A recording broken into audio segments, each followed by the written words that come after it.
ኢየሱስ ጎይታ እዩ ቅዱሳን እንኳዕ ናብ ቤት እግዚአብሔር ብደሓን መጻኹም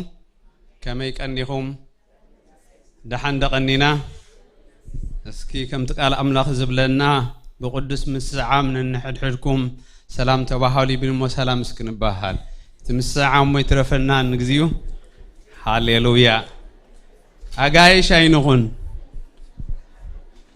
ንቅዱሳን ደቂ ዓዶም ይብለና ቃል እግዚአብሔር ስድራ ቤቱ ድማና አምላኺና ሃሌሉያ ኢየሱስ ጎይታ እዩ እስኪ አይንሕፈር ነተሰናይ ነገር እስኪ አይንሕፈሮ ሃሌሉያ ኢየሱስ ጎይታ እዩ ሃሌሉያ አቤት እግዚአብሔር ናይ ሓጎስ ጽጋብ አሎ There is a joy in the house of the Lord hallelujah There is an abundance of joy in the house of the Lord አጋይሽ አዱ ስለዝራኺ ሕውስ ደብለላ ዘለኹ ኢየሱስ ጎይታ እዩ ስለዚህ we know why we are here because there is the abundance of joy in the house of the Lord ብዝሒ ጸጋ እግዚአብሔር ጽጋብ ስለዘለይና አቤት እግዚአብሔር ዘለና ብምኽንያት ኢና ዘለና ንምንታይ ከም ዝመጻና የዋጻአና እዩ ማለት እዩ አምላኽ ይመስገን ስለዚህ ቃል እግዚአብሔር አምላኽ ድማ በሐውና ፓስተር ባህታ ረክቢና እግዚአብሔር ምሳኻ ይሁን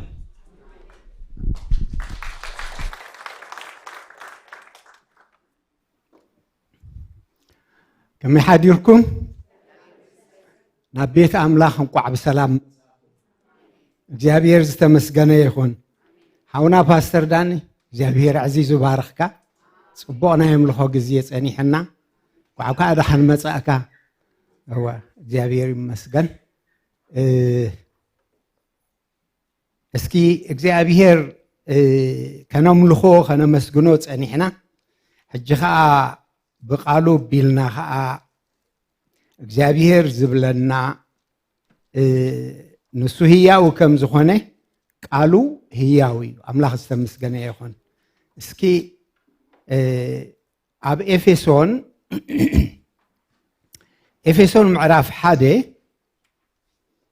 ምዕራፍ 1 ካብ ፍቅዲ 3 ጀሚረ ኸንብቤ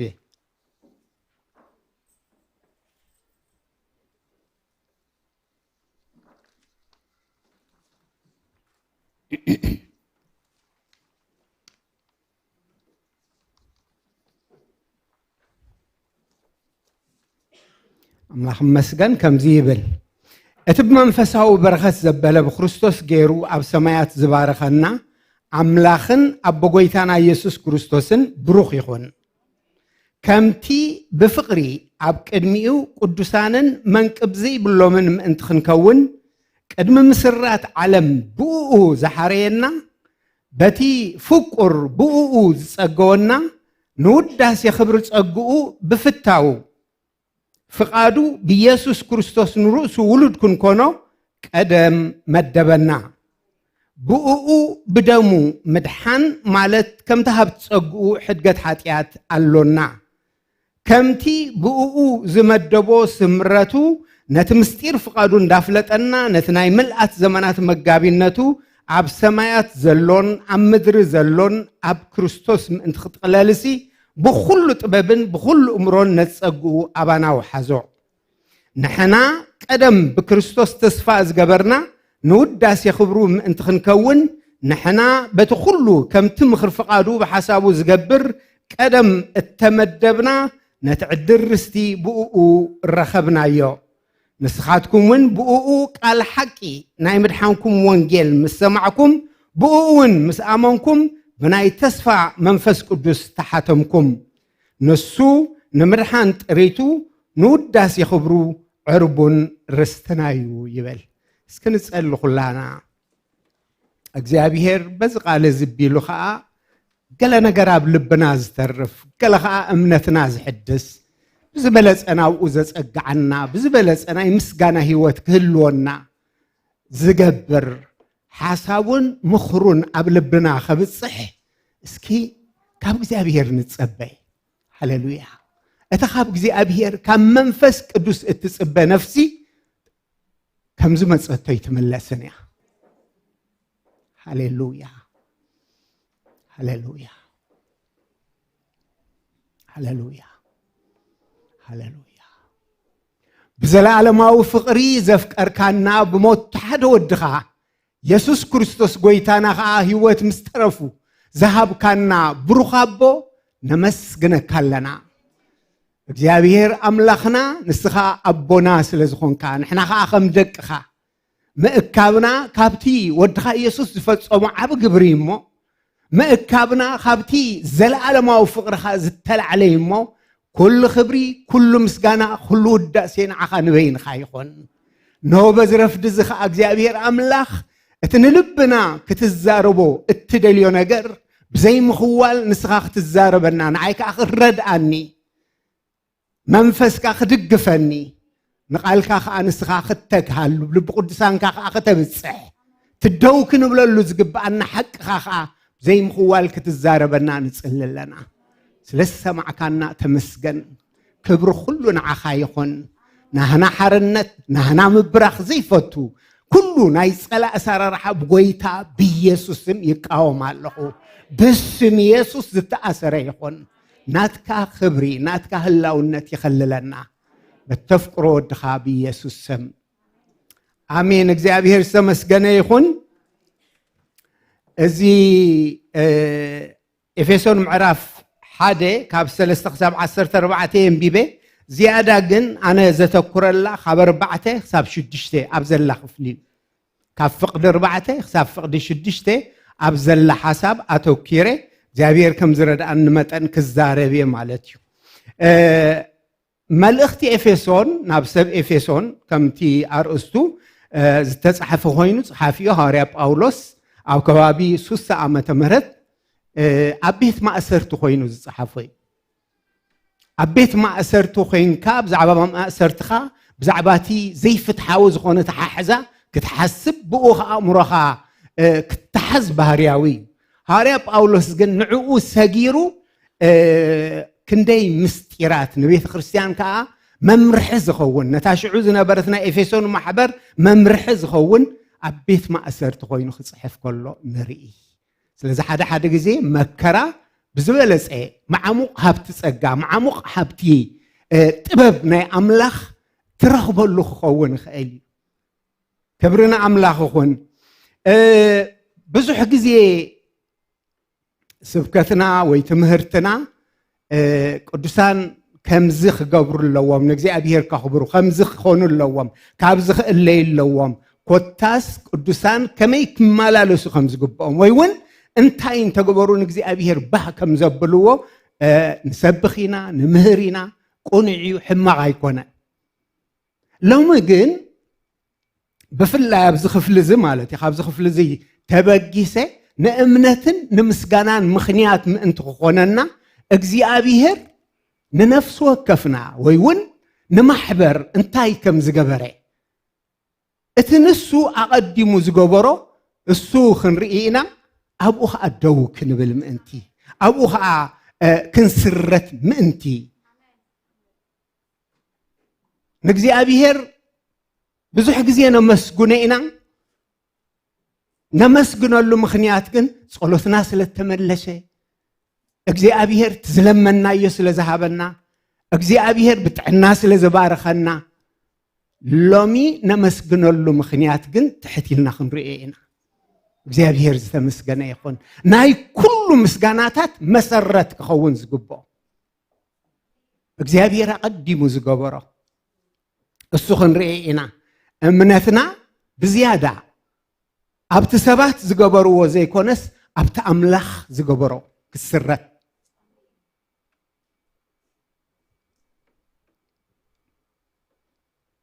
ሰባት ንገብሮ ቀጻልነት ከይህሉ ክእል ተኣምላኽ ዝገበሮ ግን ጸኒዑ ዝነበር እዩ እግዚአብሔር ብውህበቱ ወይ እውን በቲ ዝገበሮ ዘይጣዓስ ስለ ዝኾነ ክብሪ ንስሙ ይኹን እዛ 4 ከንብባ እሞ ከምቲ ብፍቕሪ ኣብ ቅድሚኡ ቅዱሳንን መንቅብ ዘይብሎምን ምእንቲ ክንከውን ቅድሚ ምስራት ዓለም ብኡኡ ሓሬና ኣብዚ ክፍሊ እዚ ኣሕዋተይ እዚ ብኡኡ ዝብል ነገር ተደጋጊሙ ንሰምዖ ብኡ በመን ማለት እዩ በክርስቶስ ብኡ ተመሊሰ ክመጽእ ግን ከምዚ ድሕረ ባይታ ክንርኢ እንተኮይኑ ወይ እውን ከም ድሕረ ባይታ ክኾነና እዚ ናይ ብሉይ ኪዳን ናይ እስራኤላውያን ምምራፅ ወይ ናይ እስራኤላውያን ሕሬት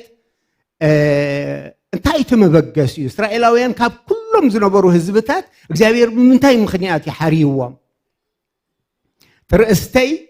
ሕሬት ኣመንትን ዕላምኡን ዝብል እዩ ሕሬት ኣመንትን ዕላምኡን እግዚአብሔር ዝተመስገነ ይኹን ስለዚ ከም ኣብነት ስለዝኾነና ናይ እስራኤላውያን እግዚአብሔር ሲን እስራኤላውያን ተረርቲ ክሳድ ምዃኖም ይፈልጦም ኣሸገርቲ ምዃኖም ይፈልጦም ግን ሓሪዎም ግን ህዝበይ ኢልዎም ካብ ካልኦት ህዝብታት ስለ ዝበዝሑ ወይ ካብ ካልኦት ህዝብታት ስለ ዝሓሹ ኣይኮነን ሕሬት እግዚአብሔር ኣብ ምንታይ እዩ ዝምርኮስ እንተልና ኣብ ዘዳግም 4:37 ዛዕባ እስራኤላውያን ኢና ንርኢ ኣብ ዘዳግም 4:37 ከምዚ ይብል ነቦታትካ ስለ ዝፈተዎም ድማ ብድሕሪኦም ንዘርኦም ሓረየ ይብል እቲ ሕሬት ኣብ ምንታይ ክምርኮስ ከሎ ንርኢ ኣብ ምፍታው ኣብ ፍቕሪ በቃ እግዚአብሔር ንእስራኤላውያን ከም ህዝቡ ከሓርዮም መበገስኡ ወይ እውን ዝደረኾ ነገር ፍቕሩ ፈተዎም ኢሉ ንምንታይ ፈትይዎም ካብ ካልኦት ስለ ዝሓሹ ድዮም ኣይፋል እሳቶም እውን መምለኽቲ ጣዖት እዮም ነይሮም ኣብ ዘዳግም 10:15 እውን ከም ዝብል ቃል ኣሎ ድላዩ ነቦታትካ ጥራይ ነበረ እሞ ፈተዎም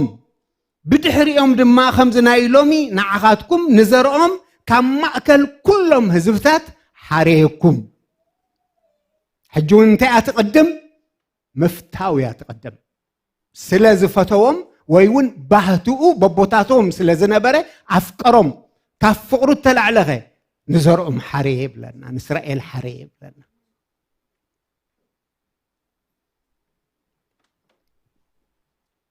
ናብቲ ናይ ሎሚ ክፍልና ክንምለስ ከለና ድማ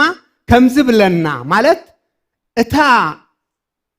ንሕርየት ማለት እዩ ታቃል ከምቲ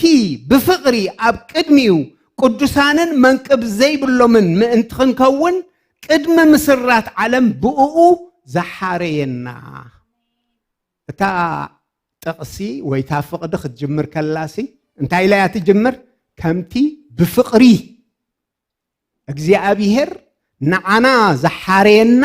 ወይ እውን ንኣመንቲ ዘሓረየ ብፍቕሩ ተደሪኹ ፍቕሪ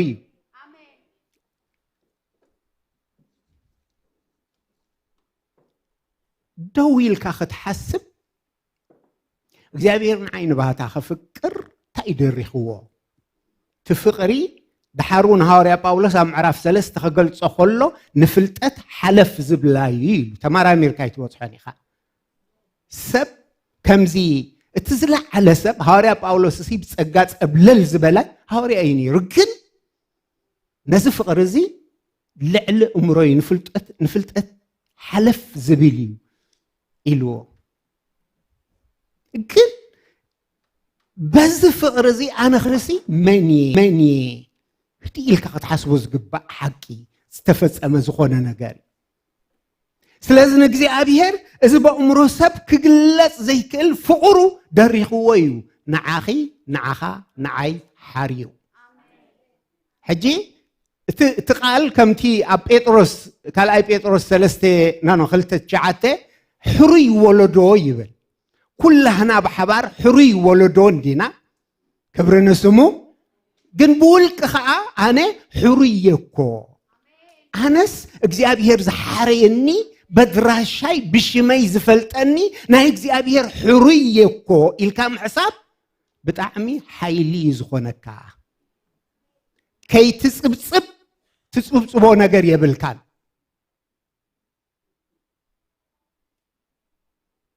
እግዚአብሔር ብፍቕሩ ከም ዝሓረየና ይዛረብ ሕሩያቱ ክንከውን ናይ እግዚአብሔር ሕሩያት ናይ እግዚአብሔር ምሩጻት ክንከውን እዚ ምርጫ እዚ እዚ ሕርየት እዚ እዚ ጽዋዕ እዚ ካብ እግዚአብሔር ካብ ባዕሉ ካብ በይኑ ዝተበገሰይ ሰብ መስኪርልካ ክኸውን ሰብ ብዙሕ ዋጋ ከፊልልካ ክኸውን ይኽእል ዘይሩ ግን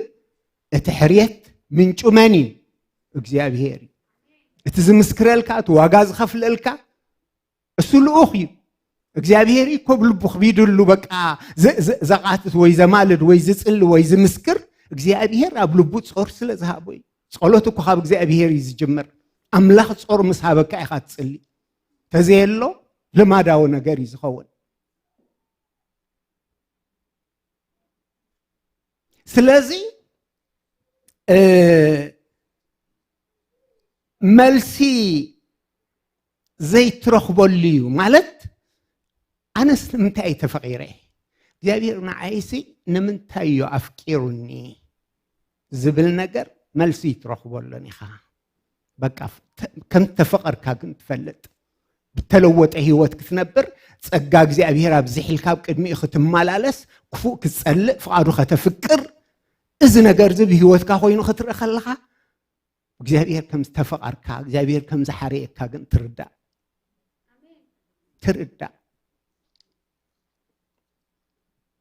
ኣብ 5-6 ክንርኢ ከለናውን ከም ዝብል ቃል ኣሎ በትፍቁር ብኡ ዝጸገወና ንውዳሴ ክብሪ ጸጉኡ ብፍታው ፍቃዱ ብኢየሱስ ክርስቶስ ንርእሱ ውሉድ ክንኮኖ ቀደም መደበና ስለዚ ኣብዚ ከዓ እቲ ንሕርየትና ምኽንያቱ ኣቀድም ኣቢልና ፍቅሩ ይደራኺልና ብፍቅሩ ተገዲድ እዩ ኣብዚ ከዓ ብፍታው ፍቃዱ እግዚአብሔር ንኣመንቲ ክሓሪ ዝደርሆ ፍታው ፍቃዱ ደስ ኢልዎ ፈትዩ ከምዚ እናበለ ይኮነን ፈትዩ ብፍታው ፍቃዱ ብኢየሱስ ክርስቶስ እዚ ክገብር ከሎ ንርኢ ክብርና ኣምላኽ ይኹን እግዚአብሔር ይመስገን ሕጂ ኣብታ ፍቅዲ 4 ክንምለስ እሞ መዓስዩ እዚ ሕርየት እዚ ኮይኑ መልሲ ካባኹም ቅድሚ ምስራት ዓለም ቅድሚ ምስራት ዓለም እንታይ ማለት እዩ እዛ ንሕና ንነብረላ ዘለና ዓለም ከየላ ቅድሚ ምስራት ዓለም ሓወና ይብል ነይሩ በቃ ጎቦታት ድዮም ዋላ ኮረቢት ድዮም ከይተሰርሑሲ ካብ ዘለዓለም ንስኻ ኣለኻ ብል ነይሩ እግዚአብሔር ይመስገን ስለዚ ንሕና ከየለና እዚ ፍጥረት ዝበሃል ቅድሚ ምስራት ዓለም ኢልና ኢና ነቕናቕ ዘይብሉ ፍቃድ ተጻባእ ዘይብሉ ፍቅሪ እግዚአብሔር ዝተመስገነ ይኹን ዘይጣዓሰሉ ፍቅሪ ኣብዚ ከዓ ቅድሚ ምስራት ዓለም ገና ዛ ዓለም እዚኣ ከይተሰረተት ገና ሰብ ከይተፈጥረ ገና ሓጢአት ከይኣተወ ገና ሰይጣን ዓመፅ ኣብዛ ምድሪ እዚኣ ወይ ኣብዛ ዓለም እዚኣ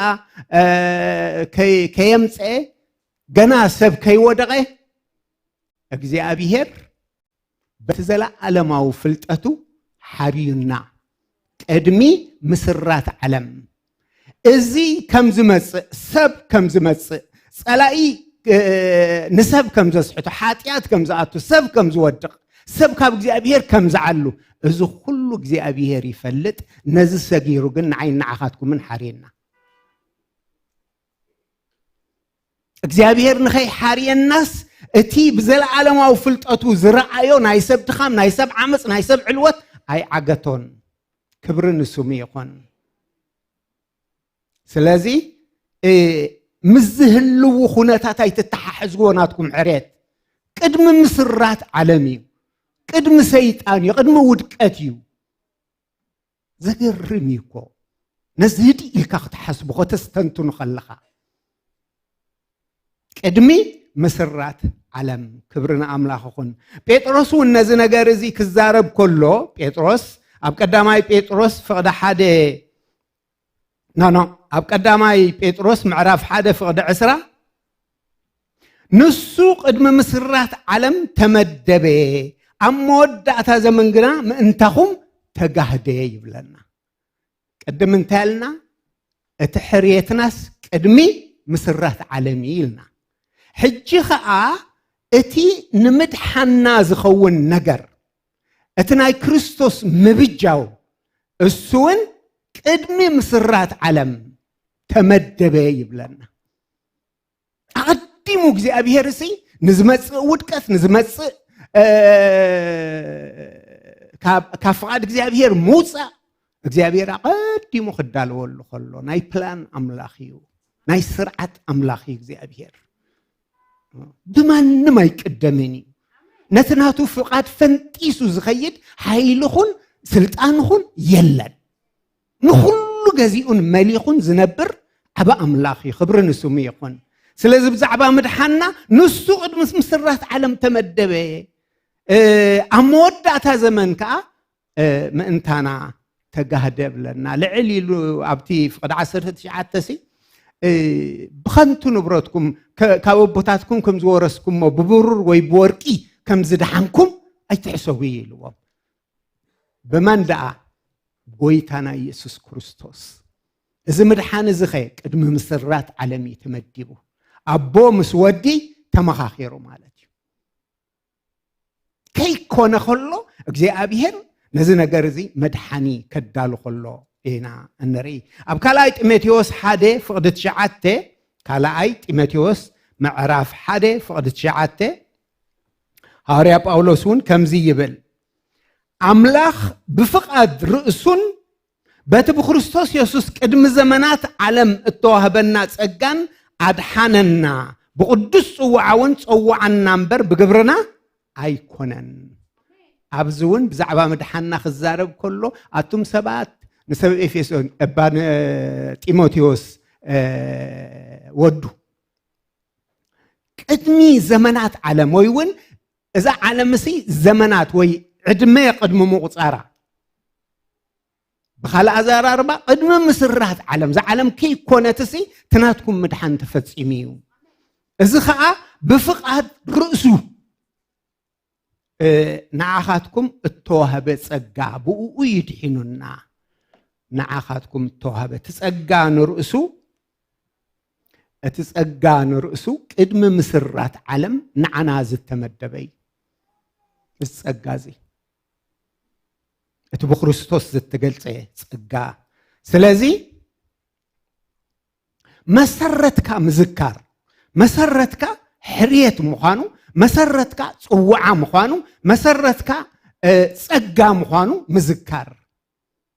ካብዚ ተበጊስካ ናሃነጽካ ምኻድ ካብዚ ተበጊስካ ናገልገልካ ምኻድ ምኽንያቱ እዚ ሕርየት እዚ ጸጋ እዚ ምድሓን እዚ كل بعملخ زتود أن زتفتصمن سلازخونه نسخة بتجبره نجر أي تدنقني خا يتجرمني خا كمي تحت زبلكا أقدمه أجزي أبي هرزود أو نجر سلازله أقدمه زي جبعكا ننفسها قوا بزين حسياخت مزنان تخوينو تفرد إخا أنا زي جبعني خا كن እግዚአብሔር ፈትዩ በፍቅሩ ተደሪቁ ጸጉ ለኺ ፈንዩ ስለዚህ መሰረት ካዝ ስለዝኾነ አኔ ሕሪ እግዚአብሔር አኔ ብወዱ በትፍቁር ምድሓን ዝረኸብኩ ሰብ አኔ ኣብ ህይወት ዘመነይ መንፈስ ቅዱስ ኣባይ ሓዲሩ ኸዓ ብዝድግፈኒ ኸዓ ብህይወት ነብር ኣለኹ ኢልካ በዚ ሞሳኽ ትመልስ ንእግዚአብሔር ከተኽብር ከለኻ اتي زسعب አገልግሎትካ ዲ زسعب ህይወትካ ትሕትና ዘለዎ ፍርሓት ዘለዎ ይኸውን ህይወት ክርስትና ኻባኻ ዝጅምር ኣይኮነን أقدمو قدم مسرات عالم እግዚአብሔር ጀቢር ወይ أقدمو ስለዚህ ዋጋ ነፍስናስ ይረዳአና በቃ ተዋጋ ነፍስና እግዚአብሔር እዚ ክሳዕ ክንደይ ዋጋ ከምዝሃባ ንነፍስኻ እዚ ኣጸቢቑ ስቆረና ግባእ ማለት ቅድሚ ምስራት ዓለም ብዛዕባ መላእኽቲ ተዛረበን ብዛዕባ ይተዛሪቡ ብዛዕባኻ ተዛሪቡ ሕሩየይ حرية يكأكله سب كم يرئيك بزي قدس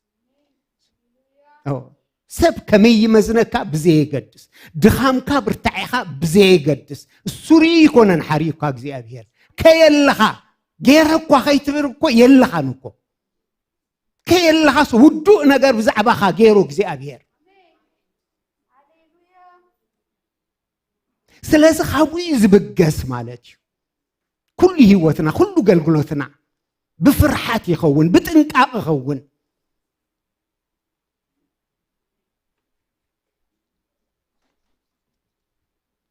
الأملاخ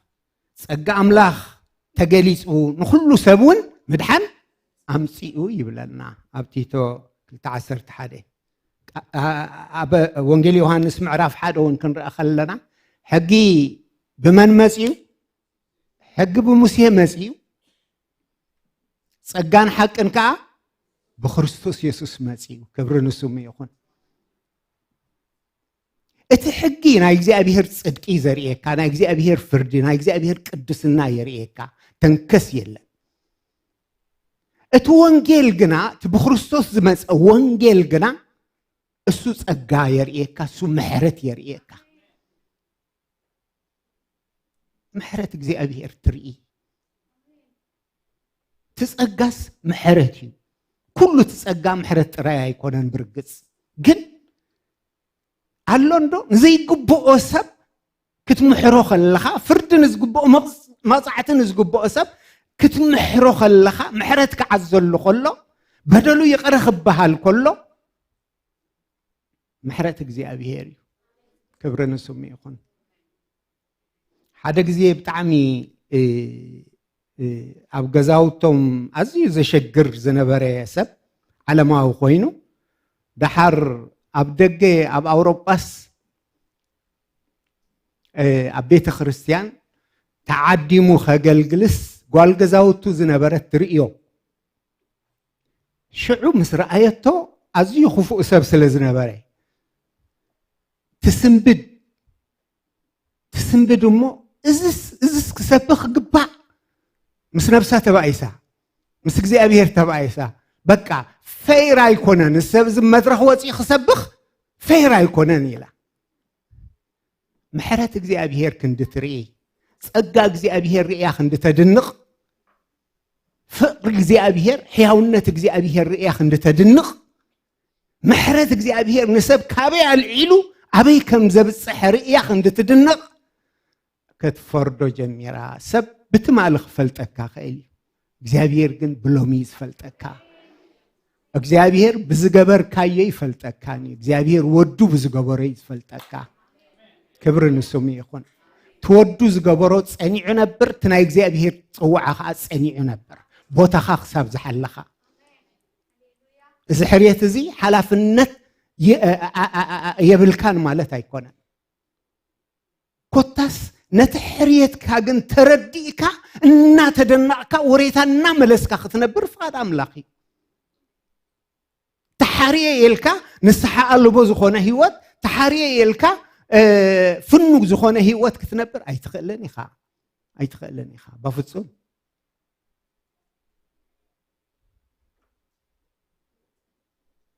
سلازي تحريت ناي سب نجر زتحوسو ايكونن نمنتاي قدم مسرات عالمي كوينو እግዚአብሔር ይመስገን ቃል አምላክ አብሮሜ 8:29 30ውን ከም ዝብለና ነቶም ቀደም ዝፈለጦም ንሱ ንብዛሓት ሕዋትሲ በኽሮም ምእንቲ ክኸውን ንምስል ወዱ ክመስሉ ቀደም መደቦም ነቶም ቀደም ዝመደቦም ንኣታቶም ከዓ ጸውዖም ነቶም ዝጸውዖም ንኣታቶም ድማ ኣጽድቆም ነቶም ዘጽድቆም ንኣታቶምን ኣኽበሮም እግዚአብሔር ይመስገን ሐዋርያ ጳውሎስ ዝምስጢር እዚ ተረዲእዎ ነይሩ ስለዚህ ክርስትና ንዑ ጭንቂ ይኮነ ክርስትና ንዑ ነፃነት ይነሩ ክርስትና ንዑ በጎይታ ዝንበር ሓጎስ ይነሩ ነቶም ቀደም ዝፈለጦም ቅድመ ምስራት ዓለም ዝፈለጦም እርምያስ እኮ እግዚአብሔር ክዛረቦ ኸሎ ቆልዓየ ገለ ከይብል سجاء مجاء كيبلنا تتصوع صوعة እግዚአብሔር ከቅልብ ከስተውዕል ምእንቲ ንስኻኮ ኣማህፀን ከይተደኮን ካይ ዝፈልጠካ ኢልዎ ንዓኻ ዝፈልጠካ ናትናትካን ፍልጠት ሕጂ ዝጀመረ ይምሰልካ እዩ ቅድሚ ኣማህፀን ምድኳንካ ፈልጠካ ካብ ዘለዓለም ይፈልጦ እርምያስ ዝበሃል ሰብ ኣብ ልብ እግዚአብሔር ነይሩ ካብ ቀደም ነይሩ ትግዜ ምስ ኣኸለኻ እግዚአብሔር በቃ እዚ ነገር እዚ ትረስዕ ሕጂ ግን ምሳኻየ ክብሎ ከሎ ኻነሪ ጂ ምሳኻየ ምስ ኣፍካየ ክብሎ ከሎ ነሪ ስለዚ ሰብ ኤፌሶን ውን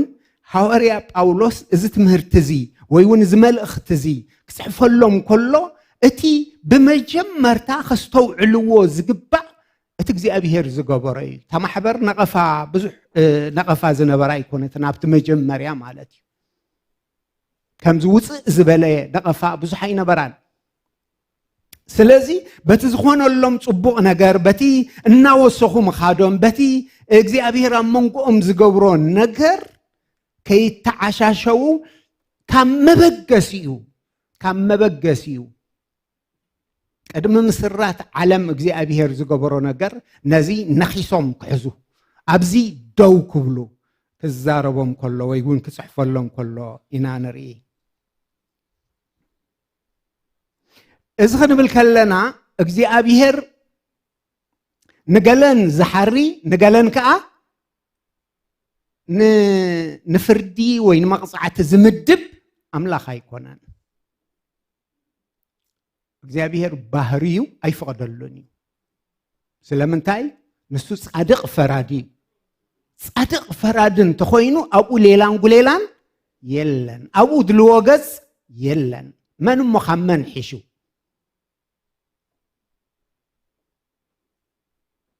ስለዚ እግዚአብሔር ኩሉ ሰብ ክድሕን ይዝፈቱ ስለምንታይ ኢዳ ሰብ ዝጠፍእ እንተልና ሰብ ብዘይ ምእማኑን በአበሱኡን ምኽንያት እግዚአብሔር ዝህቦ ዕድል ብምንጻጉ ምኽንያት ነቲ ዝጽውዖ ኣምላኽ እምቢ ብምባሉ ምኽንያት እንተዘይ ኮይኑ ሓሳብ እግዚአብሔር ኩሉ ሰብ ክድሕን እዩ ክብርና ኣምላኽ ኣብ ካልኣይ ጴጥሮስ 3:9 ከምዚ ይብል ጎይታስ ኩላቶም ናብ ንስሓ ክበጽሑ እምበር ሓደ እኳ ክጠፍእ ዘይፈቱ ስለ ዝኾነ ምእንታኹም ይዕገሳሎ ብለና ልቢ እግዚአብሔር እዚ ይሕዋተይ ሓደ እኳ ክጠፍእ ዝፈቱ ኣይኮነን ገለገለ ሰብ ኣይ ኣታነስ ነዚ ተመደብኩ ይኮኑን ንህይወት ተመዲቡኒ ከዓ ባዕሉ የምፃእኒ ዝብሉ ሰባት ኣለው ተቕብልቲ ግዜ ሕጅያ ታመዓልቲ ምድሓንካ ሕጅያ እግዚአብሔር ይመስገን ሰብ ብእምነት ብግሩህ ልቢ በቃ ንጎይታ ነቲ ብስራት ነቲ ወንጌል ኣሜን ኢሉ ክቕበል ከሎ እግዚአብሔር ከዓ ሕርየቱ ኣብቲ ሰብቲ የጽንዕ ሕርየቱ የጽንዕ ዕብራውያን 2:9 ዕብራውያን 2:9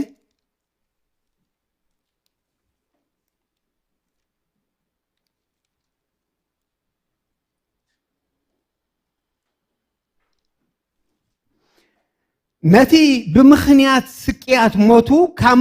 ካብ መላእኽቲ ገለ ቁሩብ ተታሕተ ኢየሱስ ግና ብጸጋ ኣምላኽ ኣብ ክንዲ ኩሉ ሰብ ሞት ምእንቲ ክጥዕምሲ ኣኽሊል ክብርን ግርማን ተኸሊሉ ንርእዮ ኣለና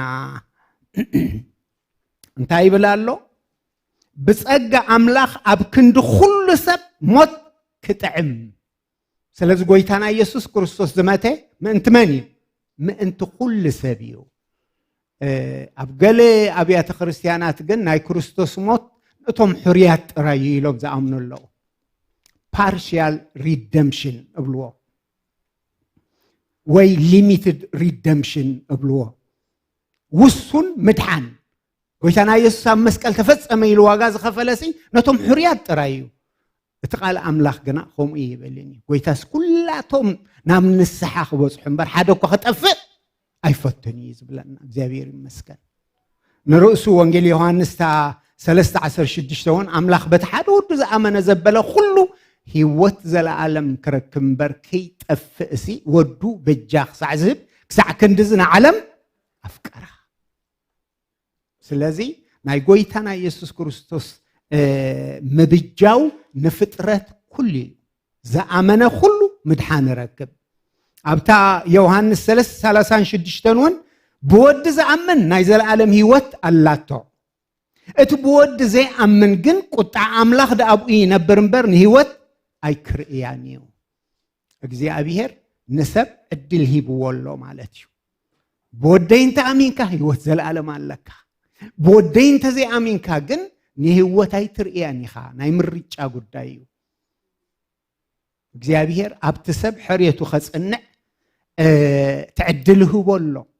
ናብቲ ሕርየት ዝኣትወልቱ ዕድል ወንጌል ይህቦ ኣሎ ወዱ ይህቦ ኣሎ ነዚ ዝነጽግ ግን ህይወት እዩ ዝነጽግ ዘሎ ማለት እዩ ዕላማ ዝሕርየት እዚ እንታይ እዩ ዕላማ ዝሕርየት እዚ እንታይ እዩ ኣብታ ፍቅዲ 4 እንታይ ይብለና ዕላማ ዝሕርየት እዚ ወይ ዕላማ ዝጽዋዕ እዚ ዕላማ እዚ ህይወት እዚ ዕላማ እዚ እግዚአብሔር ቅድሚ ምስራት ዓለም ዝገበሮ ነገር እንታይ ዕላምኡ እንተልና ኣብ ቅድሚው ቅዱሳንን መንቅብ ዘይብሎምን ምእንቲ ክንከውን ኣብ ቅድሚው ቅዱሳንን መንቅብ ዘይብሎምን ምእንቲ ክንከውን እዚ ብሰብ ዝከኣል ኣይኮነን ግናኸ ቅድስና ኣብ ህይወት ሰብ ዝጀመረ ህይወት ሰብ ዝተኸለ እግዚአብሔር ባዕሉ ነቲ ሰብ ዘይክእሎ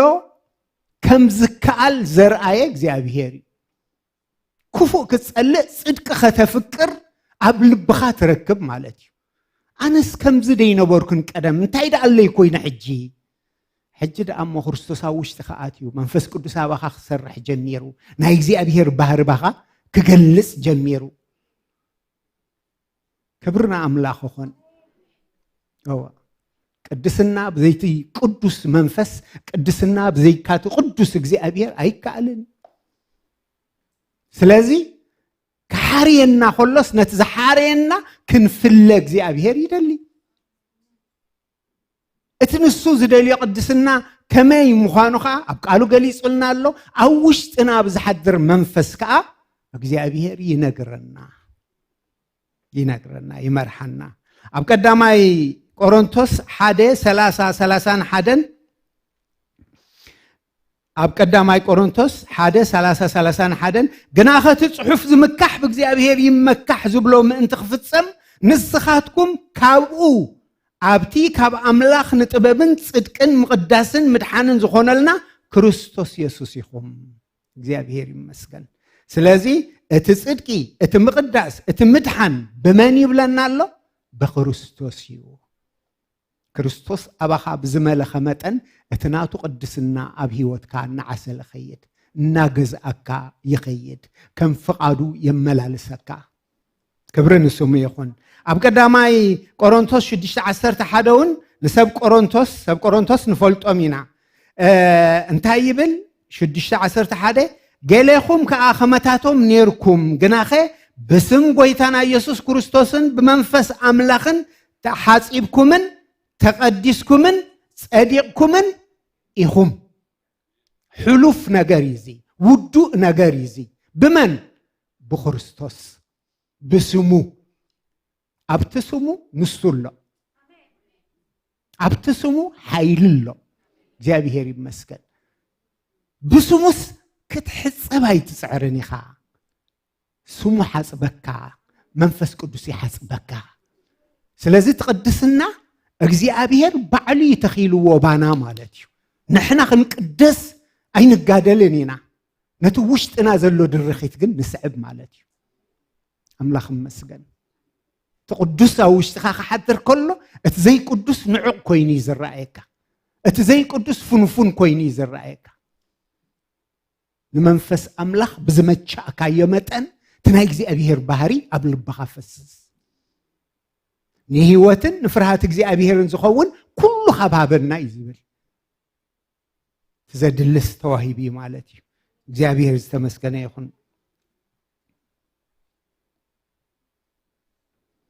ኣማኒ ملسيلو أب حريتو ملسيلو أبتي نعستو هبه بزح ጸጋ ملسيلو أبتنا እግዚአብሔር ፍቅሪ كحاسبن كستنتنن كله نسون نግዚአብሔር بمفقار يعبي نግዚአብሔር እናፈተዎ ይኸይድ نግዚአብሔር بزفقر ካዮ መጠን ከዓ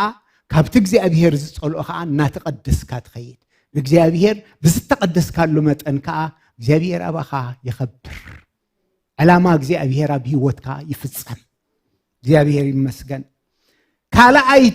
ካላአይቲ ዓላማ ዝሕርየት እዚ እታ ቀንድ ማለት እዩ እታ ቀንዲ ቅድስና ባዕሊ ዝጅምሮ ኢለኩም እግዚአብሔር ባዕሊ ዝጅምሮ ነቲ ዝጀመሮ ምሕላውን ኣብ መዓልታዊ ህይወትና ምርሒት መንፈስ ቅዱስ ምስዓብን ብጸጉኻ መምልላስን እዩ ተኻባና ዝድለ እዛ ካላአይቲ ግን نوداس يخبر صقو تبل نحنا حريت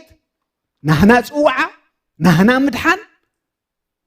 نتقدم مسرات عالم زحارينا እግዚአብሔር ወሬታ نملس بمسغاناي نشمو بمسغاني نعو بمخباري حجي اتنمسغنولو خا منالبات ذا نوداس يخبري نوداس يخبرو وي نوداس يخبرو صقو تبل كاب 5 حساب 10 4 3 غزي تدغاغي مالا تمدغغا مخا قند مخانو ويون ادلاي مخانو يرينا افقد 5 6 كمزي يبل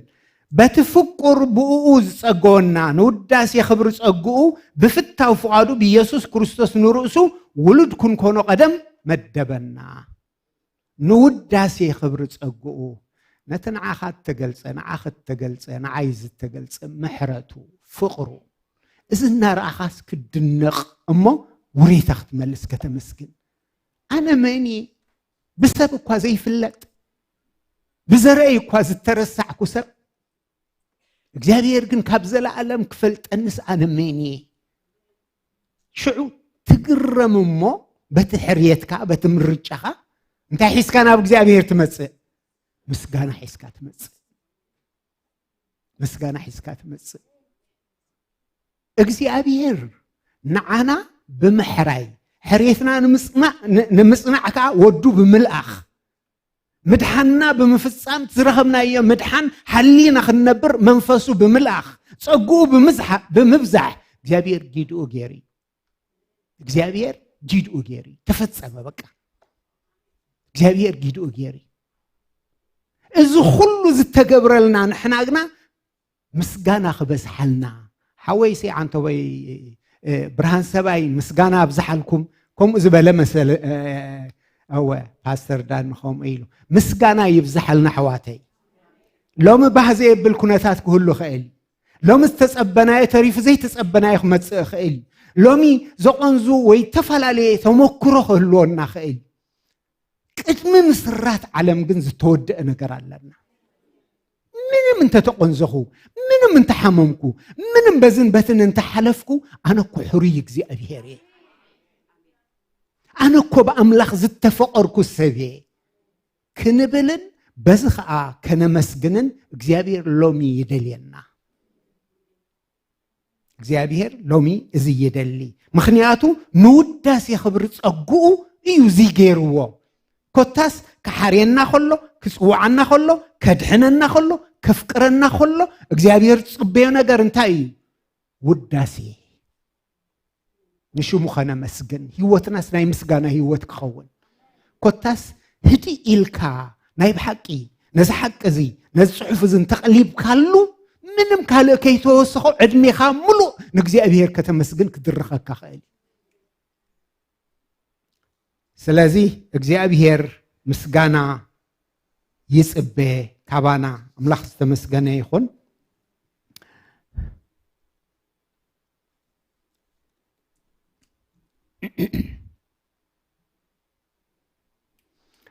ከምቲ አንተበይ ትንክፍ ዘበልኩዎ ንምንታይ ከም ዝተፈቀርና አይንፈልጥን ክብል ከለኹ ንሕና ማለት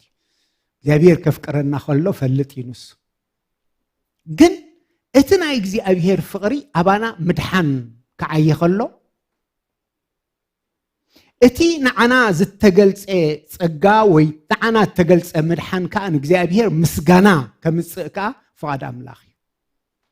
እግዚአብሔር ምስጋና ከምጽእ ሳልሳይ ንምንታይ ዝብል ወይ ወን እቲ ሕርየትና ምኽንያቱ ናይ መወዳእታ ሓሳብያ ውልድነት እዩ ውልድነት ንሩእሱ ውሉድ ኩንኮኖ ቀደም መደበና በቃ ንሩእሱስ ውሉድ ኩንኮኖ ሕጂ ናትካ ውሉድ ሙኻን ናትኪ ውሉድ ሙኻን ቅድሚ ምስራት ዓለም እግዚአብሔር ዝመደበይ ብኢየሱስ ሓደ ግዜ ኣብ ናይሮቢ ንሓደ ወርሒ ዝኣክል ምስ ዝኾኑ ኣሜሪካውያን ነረስ ሓደ ጻዕዳ ወዲ ነይርዎም ክልተ ከዓ ሓበሻ ደቂ ነይሮም ሕጂ ይርእሞ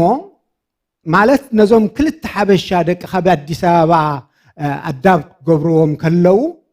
ኣቀዲሞም ኩሉ ካልኩሌት ገይሮም እዮም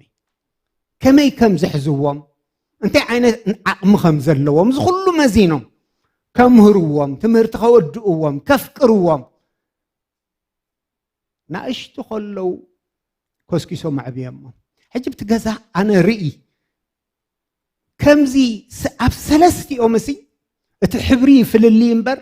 ናይቶም ወለድ ትሪትመንትስ ዘይፍለ ማዕረ ርእይዎም በቃ እኳ ደኣ ነቲ በኽሪ ወዶም ንዑ ክፃውጥዎ የዝርኢ እቲ ኣቶም ከዓ ክሕንቁቁ ርእዮም ነይረ ክሕንቁቁ በቃ ቲኔጀርስ የነ ነይረ ሰብ እኳ ነቲ ኣዳፕት ዝገብሮ ክንድዚ ፕላን ገይሩ ዝሕልዎ ዝጥንቀቐሉ ካብ ኮነ እግዚአብሔር ቅድሚ ምስራት ዓለም ውሉዱ ክገብረካ ከሎ ውሉዱ ክገብረካ ከሎ ምኽምድበካ ከሎ እግዚአብሔር ብዛዕባኻ መደብ የብሉን እግዚአብሔር ብዛዕባኻ ይሓስብን ምድርን መልኣታን እኮ ናት እዩ እግዚአብሔር እንታይ ኢሉ እኮ ኸውን እዩ እቲ ፀገም ንሱ ይኸም ውሉድ ዝርኤና እምበር ንሕና ከመቦ ምርኣይ ንሽገር ሎሚ እግዚአብሔር ይርዳአና ኣብዚ ነገር እዚ ከነቅልብ ኣብቲ ተገብረልና ከነቅልብ እሙናይ ብሓቂ ሕጉስ ህይወት ክህልወና እግዚአብሔር ኣቦይ ኣቦ ስለ ዝኾነ ከዓ ሓላፍነት ኣለዎ እግዚአብሔር ኣቦ ምዃኑ እሞ ንዓና ከዓ ውሉድ ምግባሩ ሓላፍነት ዝስከም ኣሎ እግዚአብሔር ኣብ ትሕቲ ሓልዮት እግዚአብሔር የንብረና ኣሎ ዝውልድነት እዚ እግዚአብሔር ይጥንቀቀልና እግዚአብሔር ይሓልየልና ኣብ ዝኾነ ኩነታት ውሉድ ነብኡ ከም ዝርኢ ንእግዚአብሔር ክንጥምቶ ከለና ምናልባት ኣብ ዝኾነ ነገር ብልጭ ዝብለልና ምናልባት መሓዛና ምናልባት ዘመድና ምናልባት ዓርክና ክኸውን ይኽእል ኣቱም ሰባት እግዚአብሔር ካብ ነፍሱ ወከፍና ዘይረሓቀ ቀረባና ምሳና ኣባና ዝነብር ኣምላኽ ከም ጋሻ ኣይኹን ንሱ ኣቦ ንውሉዱ ከም ዝመርሕ ከም ዝዓሊ ዕድል ናሃቦ ልክዕ ከም ተወላዲ ምስ ውሉዱ ግዜ ክሕልፍ ክፃወት ንውሉዱ ከዓ ክሰምዕ ዝደሊ እግዚአብሔር ከዓ ከምኡ ደሊ ንዓይን ንዓኻትኩምን ኣቦ እንድዩ ኣቦ ኮይነ ኢሉ እኮ ንዓናስ ከም ውሉድ ቅድሚ ምስራት ዓለም መዲቡ ዘይግባአና ክነሱ ወዱ ሞይቱ እዚ መሰል ውልድነት እዚ ረኺብና ገይሩ እኮ እግዚአብሔር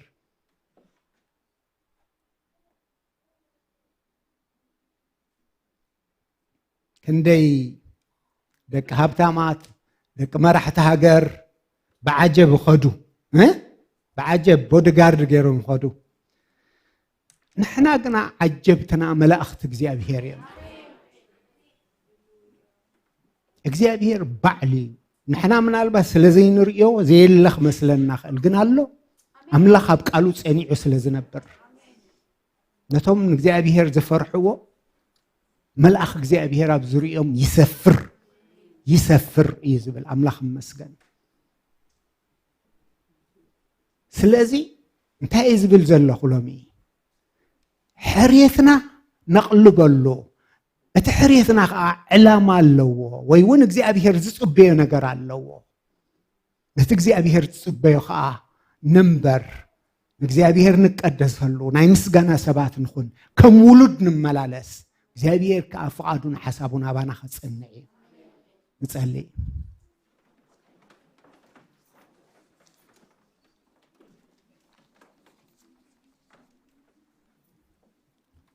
እስኪ ደስ ይለና እግዚአብሔር ነመስግኖ እስኪ ውልድካ ስለ ዝኾንኩ ቅድሚ ምስራት ዓለም ንስኻ ስለ ዝሓረኻኒ ናትካ ስለ ዝኾንኩ ንዓይ ብምጽዋዕካ ስለ ዘይትጣዓስ ሃሌሉያ ኣነ ድማ በቲ ንስኻ ትህበኒ ጸጋ በቲ ንስኻ ኣባይ ዘንበርካዮ መንፈስ ከም እዙዝ ውሉድ ምስኻ ክነብር እየ ከም እዙዝ ውሉድና እስኻ ትሕጐሰሉ እናገበርኩ ክመላለስ እየ እነሆ ሎም እንደገና ደው ክብለሉ ዝግባአኒ ንስኻ ቅድሚ ምስራት ዓለም ዝገበርካዮ ዝወዳእካዮ ነገር ከስተውዕል ክዝክር ረዲእካ ንለኻ የመስግነካ ንበሎ ሃሌሉያ ሃሌሉያ ሃሌሉያ ሃሌሉያ እስኪ ምናልባት ንመጀመርያ ጊዜ ኣብዚ ዝመፀ እንተሎ ወይ እውን ክሳዕ ሎሚ ንጎይታ ወሲኑ ዘይተቐበለ እንተሎ እዛ ዕድል እዚኣ ንኣኹም እያ ጎይታ የፍቅረኩም እዩ እዚኣ የኽብል ዝደሊ ጎይታ የፍቅረካ እዩ ጎይታ የፍቅረክ እዩ ኣብ መንጎና ነዚ ጎይታ ዝኽቕበል ዝደሊ ወይ ክትቅበል ትደሊ እንተልያ ኢድኩም ኣርኢኒ ክንጽልየልኩም ኣብዚ ሕሬት እዚ ኣትኹም ከዓ ኣማሙቕ ኣብተን ዘለዓለማውያን ቀላጽም እግዚኣብሔር ክትነብሩ ኣብ ጽላል እግዚኣብሔር ኣብ ሓለው ብግሱነቱ ክትነብሩ ሃሌሉያ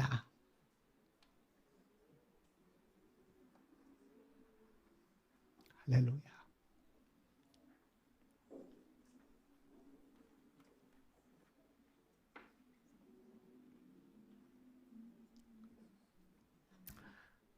ኩላና ኣመንቲና ሃሌሉያ እግዚአብሔር አቦ ነመስግነካ ኣለና አቤት ምሕረትካ እግዚአብሔር አቤት ፍቅርካ እግዚአብሔር አቤት ሕያውነትካ እግዚአብሔር ሳህልኻን ምሕረትካን ኩሉ ዘመነይ ክስዕባኔን እሞ ንዘለዓለም አቤት ኣምላኺ ክነብር የኸም ዝተባህለ ኣታ ንሕሬትካ ብጸጋኻ ተጽንዕ ኣምላኽ ኣታ ክሳብ ሎሚ مس كل دخامنا زسر كان أملاخ نوخاب لو من دحر جن بحكي بحريت كان ناتدنقنا بسوعة كان ناتدنقنا وريثا خن ملس إن مسجن سوات كن كون نفس وكفنا دقفنا زدخمت نفس لو متتسع تسفاز قبسة لومي تسفاء تتحدث جابير كبرنا هبا كلنا أنا مسجنك كلنا ترى فجزينا كله سخبارخ بالتفكر والتخابي يسوع سم آمين زيابير يبارككم آمين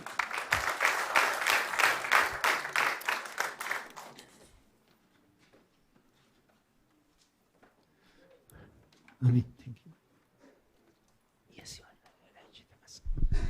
يسوع قويتاي كما يسأنيهم حزب أملا زيابير سل قدس قالوا يبارك آمين تزمعدنا أملاخ نبارخو እግዚአብሔር ይባረክ እስክንበል እግዚአብሔር ስለ ህያው ቃሉ ስለ ተስፋ ቃሉ እስክንባርኮ ንማስዎ እስክን እግዚአብሔር ንባርኮ ንስምካ እባርኮ አለሁ ይሉ ቃል እግዚአብሔር ክዛረብ ኮሎስ እንታይሉ ቅዱሳንካ ጽድቅ ይልበሱ ሃሌሉያ ሃሌሉያ ኢየሱስ ጎይታዩ ሃሌሉያ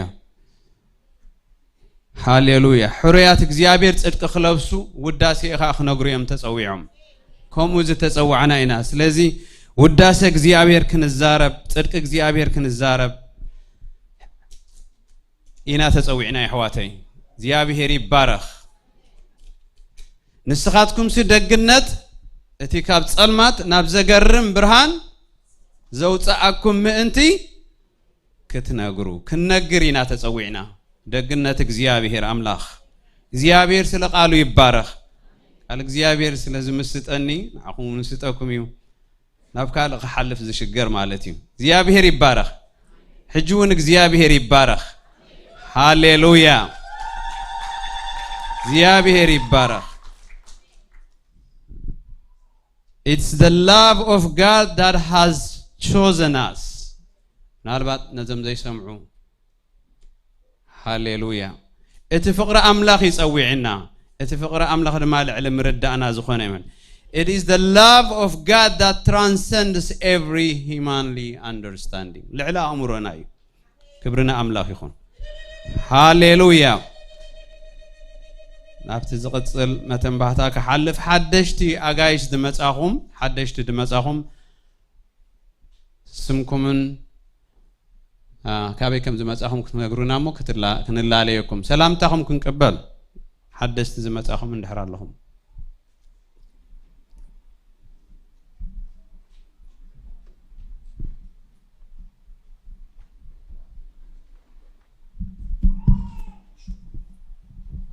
Shalom, shalom.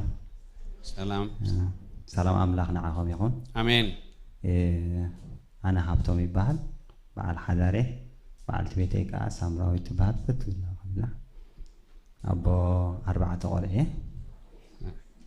እግዚአብሔር ወልበሪኽና ክብርን ኣምላኽ ይኹን ኣነ ቅድሚ ዓመት ኢና መፂና ኣብ ኪችነርና ንቕመጥ እግዚአብሔር ባሪኽና ኣብ ኪችነር ብርሃን ሰማይ ቸርችና ንካፈል ማለት ያውና ዘለና እግዚአብሔር ኣብ ልብ ሕዋት ኣቐሚጥና ኣብ ብርሃን ሰማይ ዘለዉ ሕዋትና ቅዱሳን ሕዋትና ግሩፕ 5 ገይሮም ብናይ ናብ መፂና ማለት እዩ ንዖም ክትባርኹልና ነብል ብኩል ነገር ካብቲ ዘሎ ኩነታት ኣውፅኦም እግዚአብሔር ስለ ዝረድኦም እዚ ነገር ዝገይሮም እና ቀሊል ኣይኮነን ማለት እዩ ብላይ ምዘይ ኹነታት ዘሎ ክትሪኦ ከለኻስ ቀሊል ስለ ዘይኮነ ማለት እዩ እዚ ዘሎ ኩል ነገራቶም ሪኦም ብኩል ነገር እቲ ዘሎ ኩል ነገር ወዲኦም ኣምላኽ ረዲኦም ኣብ ልቦም ከዓ ስለ ዘቐመጠና በዚ ነገር እዚ ደግፎምና እሞ እግዚአብሔር ባርኩም ክትብልና እንደሊ ጎይታ ይባርኩም ኣብ ቤተ ኣምላኽ ክትህሉ ደስ ዘብል ሰብ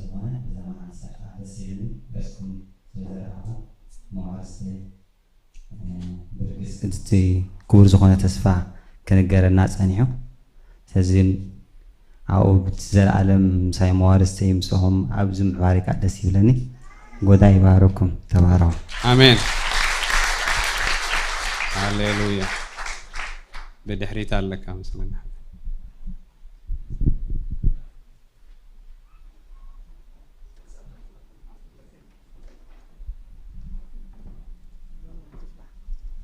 أنا كوا بينام ولا ما تبال كاب إسرائيل ناصر شو عتامة تقميت بزح نا إسرائيل نبراه له تشم قناي وين بسماي برهان نبزي بزغوركم لي نمسا كاني بخبر العلام لخ زغافير فدو يوي خبر زخيل زيادة عند قدرني حاولنا هبطنكم اللي علي قويتا يسوس يباركك بنيم قويتا يسوس يباركك هاليلويا قال الله ده بزي الله حتى بزي يمان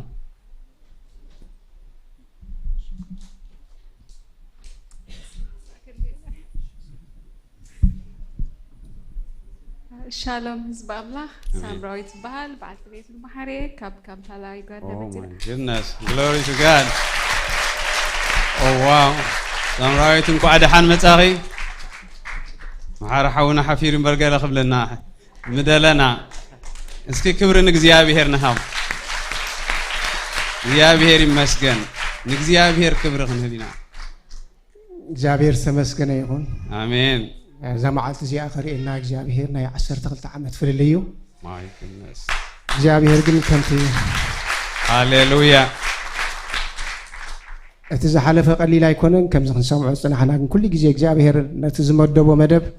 ኣብ ሰዓቱን ኣብ ግዜኡን ስለ ዝገብሮ ነዛ ዓለት እዚኣ እውን ክሪአና ኣብቅዕና አሜን እዚ ድማ ብቅዱስ ጸሎት ቅዱሳን ኩሉ ናቱ መደብ ከዓ ተሳንዩ نو سناي ودزازي مولومو يقنينا كبر كله نزي قبل እግዚአብሔር ይሁን አሜን በጌታ በኢየሱስ ክርስቶስ ስም ነመስግነው አሜን ሃሌሉያ እግዚአብሔር ይመስገን እግዚአብሔር እንኳን አይዓረፈካ ነቶም ኮሚሎም ተፋላለም ደሎኻ መወዳእታ ይግበረሎም እግዚአብሔር ሃሌሉያ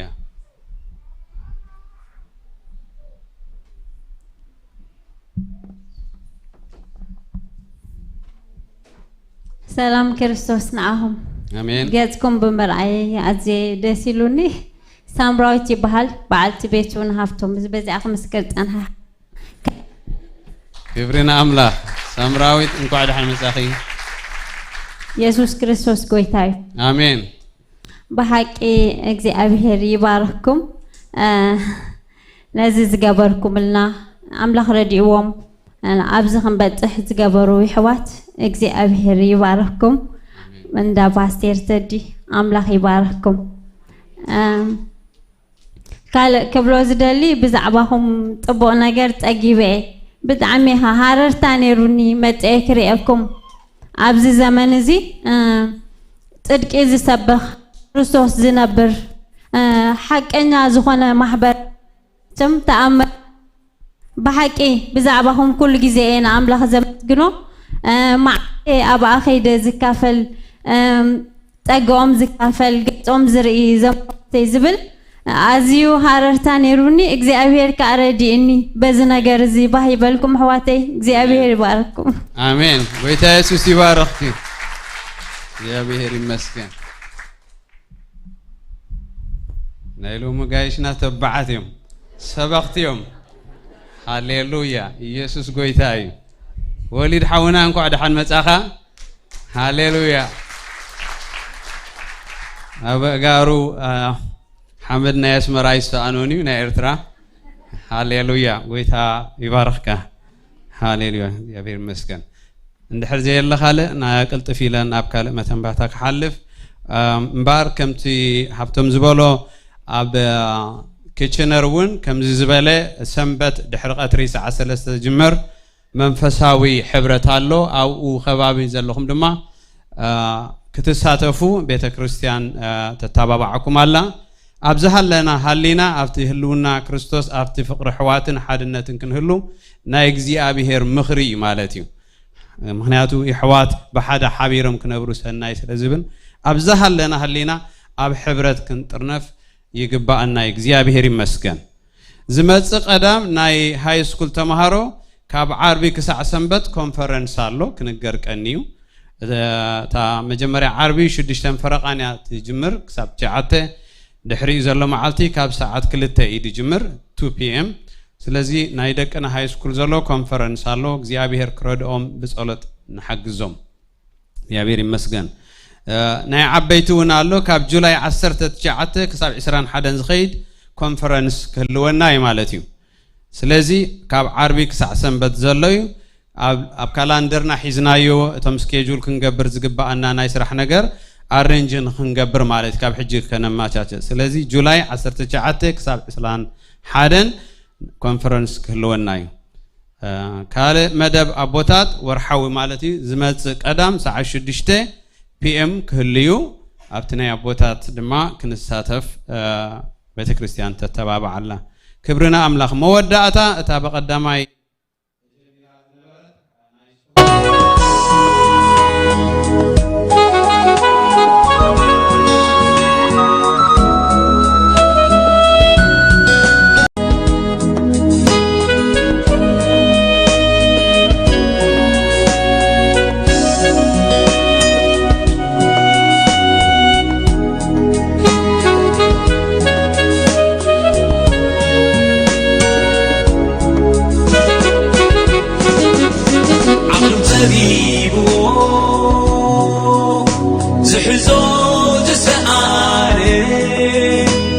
أبيتن أبدكن بقولوس تحلل بركب إلن يولدا كبتصار رنون يعرفا كم زبلك قالوا زبرقق يسوس آمينو تصوروا يلكس كم جمال تبتلو نحجوها حوي نحجوها حتى من شعفتيو يسوس